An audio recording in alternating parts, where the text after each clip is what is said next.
show me. In case you're too young to have heard of this movie, let me tell you, it's a cinematic adaptation of Stephen King's novel. Christine is a thrilling story of the supernatural mixed with the darker emotions of human nature. It's directed by John Carpenter and builds a tale that goes way beyond the classic killer car. The movie sheds light on the troubles of adolescence, friendship, and the dangers of material obsession. In this episode, we're going to look into the amazing plot of the movie, as well as explain the ending. Make sure you watch till the very end, because we're also going to discuss the deeper meaning behind the movie and its ending. Are you ready? Let's do this. Before we go into our explanation, we have a very small request. If you like our content, please support us by subscribing to our channel. This is a small click for you, but for us it means a lot. Thank you. Let's begin.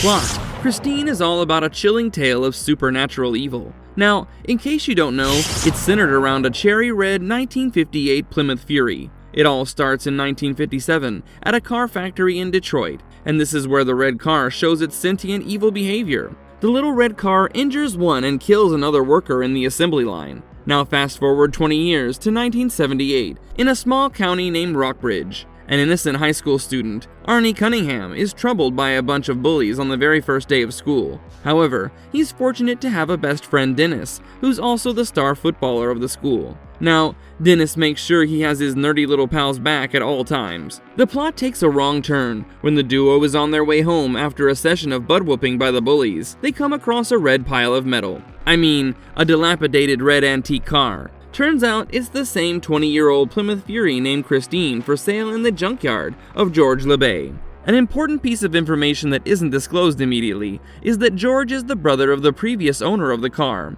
Now, despite Dennis' efforts and arguments, Arnie puts his money where his mouth is, as if he's in a trance-like state. Arnie falls in love with this crushed soda can almost in an instant, and begins fixing the car at a local DIY shop owned by Will Darnell. He wants to restore Christine to its former glory at all costs. However, there's one thing that's being transformed in the shadows, and that's Arnie. The change in his behavior is quite evident as he develops a rebellious and arrogant personality. Being his best buddy, Dennis and of course his parents are deeply concerned. The mystery just goes on entangling itself as Dennis learns from George that the car has a spooky and disturbing history hovering over it. In an attempt to find out what exactly is Christine's deal, Dennis sneaks into the workshop at night. He reveals its supernatural nature when Christine starts playing 1950s rock and roll music on the radio. Dennis almost craps his pants as he runs with his tail between his legs. Meanwhile, our boy Arnie has finally swiped right and found a match. He's in love and starts a relationship with the prettiest girl in school,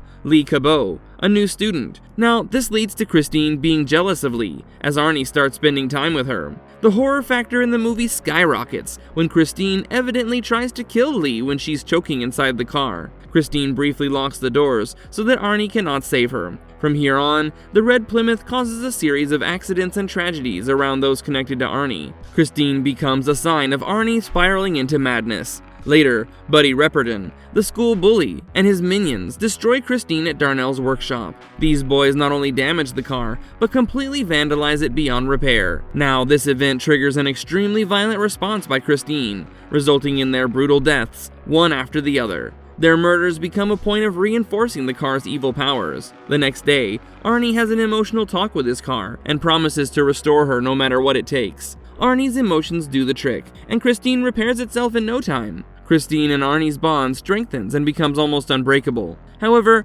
Arnie's relationship with Lee begins to degrade, as he cannot bear anything against his beloved Plymouth. What's more, things go all the more terrible for the Cunningham family, culminating in a violent confrontation and our car guy's assault on his father. The car goes on a rampage, and the violence further intensifies. All this leads to the deaths of the school bully and his gang, as well as Darnell, the workshop owner. Despite police investigations, Arnie manages to evade suspicion. Soon, Lee and Dennis realize that the car has an evil spirit and definitely influences Arnie. They decide to destroy Christine using a bulldozer in order to save their innocent friend and love, Arnie. However, the evil vehicle turns out to be way more resilient than they had imagined, and Christine emerges right from the scrap metal. In a tense battle, Arnie, who's possessed by Christine, crashes into Darnell's office. The result is Arnie's death, as a sharp piece of glass stabs him right in the chest. As Arnie dies, the evil red Plymouth plays a haunting song and marks a supernatural end to his love for Arnie.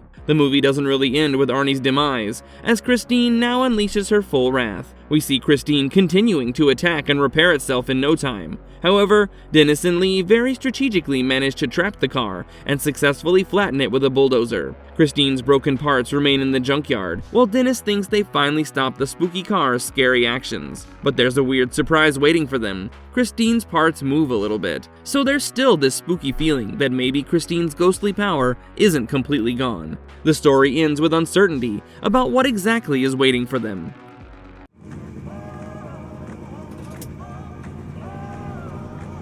Author versus director. This is one of the movies that's based on Stephen King's novel from the year 1983. As you know, it's about a troubled young kid from high school who wants good old revenge with the help of his possessed car. In the beginning, the idea comes across as a little childish, but hey, let's not forget John Carpenter has directed it. He flipped it into a scary and emotional story with a punch. Carpenter has painted the right balance between being a bit too dramatic and actually frightening. This is a challenge that has often given nightmares to Hollywood every time they have adapted Stephen King's works. Although King is known for his horror stories, he has faced his fair share of criticism for some of his weirdest villains. However, he can make silly horror ideas work through strong and convincing characters. Despite all the challenges, Christine turns out as a successful one. This proves to be an amazing balance between writing and filming.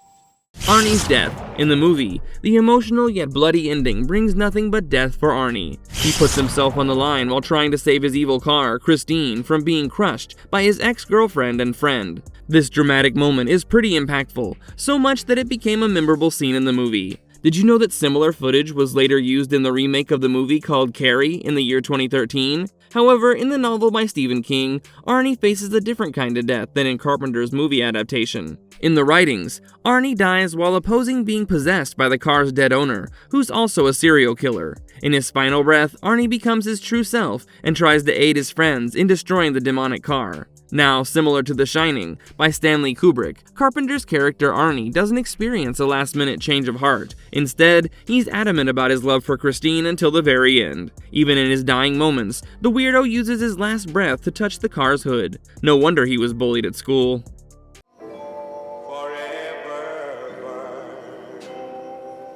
Is Christine still alive? If you're paying attention to this episode, I'm sure you know that Christine doesn't really care about Arnie as much as he loves her. Even after Arnie's death, Christine goes on a killing spree and doesn't spare a minute to mourn its beloved owner's passing. Instead, the car is on a rampage to kill Lee and Dennis at all cost. This goes on until the duo traps the vehicle and finally manages to crush it using a bulldozer. I mean, seriously, Christine, just run out of fuel or something. Lee and Dennis still aren't satisfied and decide to put the car's remains in a massive hydraulic compactor. Basically, now they've crushed Christine into a cube of scrap metal. How are you going to move around now, Lightning McDead? Even after all these efforts, the duo almost has a heart attack as the 50s rock and roll music starts playing in the junkyard. In a spine-chilling moment, the duo looks around for the source of the music. To their relief, the music happens to be playing on a nearby radio. Phew, what a relief. I mean, seriously, I'm glad that car stopped moving. Well, that's what we think, until Christine's grill moves on its own, right when Lee and Dennis aren't looking.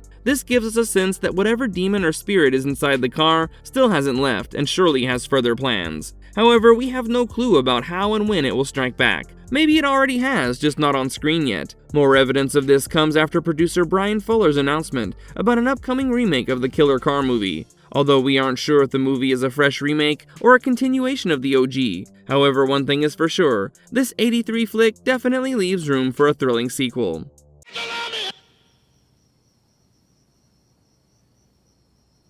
There's more to it than meets the eye. This isn't just any horror movie on the list. Why, you ask? Well, it's an adaptation of the legendary author Stephen King. With that in mind, it's pretty evident that the film is simply about a possessed or cursed vehicle, with a more sophisticated underlying meaning. Just like the OG novel, the real meaning behind the movie's story is the transformation in personality and behavior that takes place during the adolescent years. Arnie's display of affection for his car is the display of consumerism at its peak, even at the cost of losing friends and family. Kudos to Carpenter for picturizing this theme with brilliance. Further, we can also see that way before the car started influencing Arnie to be obsessed with itself, our boy was already on his way, ready to abandon bonds for a greater status symbol. The car is simply a symbol of false priorities that lead to a cold and depressed life. And finally, the metal scraping ending is a superb display of such misplaced emotions and things that don't really matter. In simpler terms, it's not just about a demonic car with an unhealthy connection to its owner, trying to harm everyone.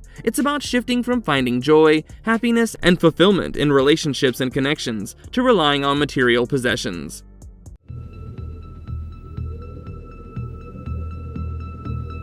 Marvelous verdict. Christine reminds us that pursuing material joy over human bonds can lead to nothing but a devastating fate. The movie's deep impact comes from the darkness and the simple and innocent choices the character makes. This is what leaves viewers in shock about the fine line between daily life and the spirit world. I can't emphasize enough that Christine is more than a typical horror film. It makes us think about how stupid and self-centered human nature is, and the dangers of giving in to materialistic temptations. We hope you enjoyed this deep discussion of a timeless classic. Make sure to hit the like button and do comment your feedback about this episode. Thanks for watching, see you in the next one. And if you liked our content, don't forget to leave a like and subscribe to us if you haven't already. Have a good one and be safe. Thanks everyone!